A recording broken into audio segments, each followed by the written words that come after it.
miles before coming to water, 26 miles farther before reaching Bagley's trading post. By then, the men he followed would need fresh horses. They wouldn't rest these horses out before riding on. That took too much time, he told himself. Men like Royal Tarpis, Silas Red Gantry, Dockery Latin never wasted time when they were on the move. Out in the open this way, these men instinctively moved as if someone was on their trail, whether they knew it to be a fact or not. Men with blood on their trail, Sam told himself, knowing there was a younger man leading the gang these days. That man was the Cheyenne Kid, and he was known to be ruthless. But now the Kid was wounded, bleeding. He'd shot and killed 2 men in Phoebe, a bank teller and the town sheriff. The sheriff had managed to put a bullet in the murdering young outlaw before falling dead in the street.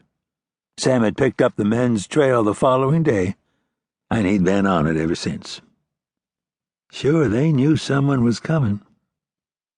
Sam drew the barb to a halt at a break in the trail and looked to his left across the chasm where the fire roared, smoke filling the sky.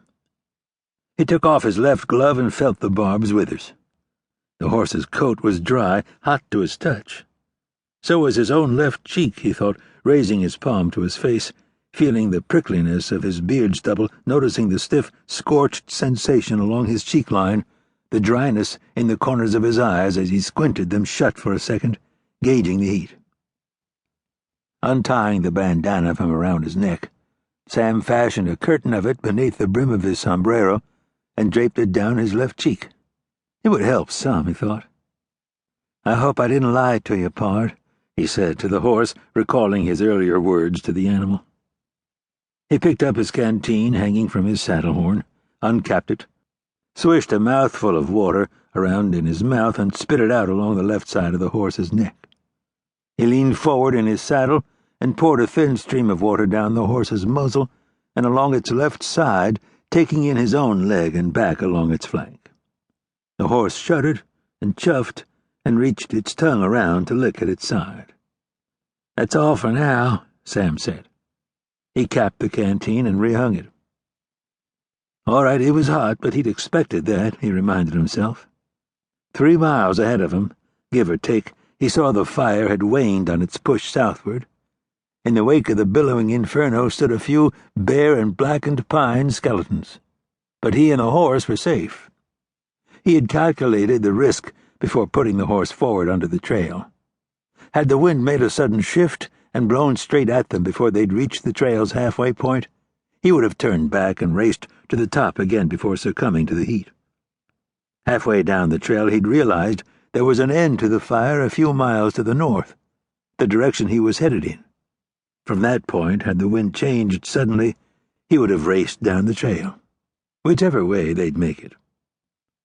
And oddly enough, he thought, owing to the rise of heat, it had been hotter atop the trail than it was here below. Still, it had been risky, said a cautioning voice that often admonished him at times such as these. Yes, it had, he admitted. But he let out a breath of relief. Life is not without its risks, he quoted to himself. Who had said that? He shrugged as he nudged the horse forward. He didn't know. Probably some obscure penny dreadful author who had stood or imagined himself to have stood on just such a trail as this. He started forward along the lower end of the trail where he knew the heat would be less intense. As he rode, he shook his head. Leave it to men like these to ride into a wildfire, he thought. Why had they done that? But as he asked the question, he had to remind himself that he had followed without hesitation, so closely that he'd had to water both himself and his horse down to keep up his pursuit. What did that say about him? He didn't want to think about it right now. He rode on. 4 miles farther down along the chasm trail, he felt the heat on his left begin to wane. A mile farther, the temperature had subsided enough that he was able to take the bandana down from his face. Beneath him, the rusty barb road had a stronger gallop. Along their left, beyond the buffer of boulders, dirt, and shale, the woodlands lay blackened and ruined, smoke still rising. It was slower.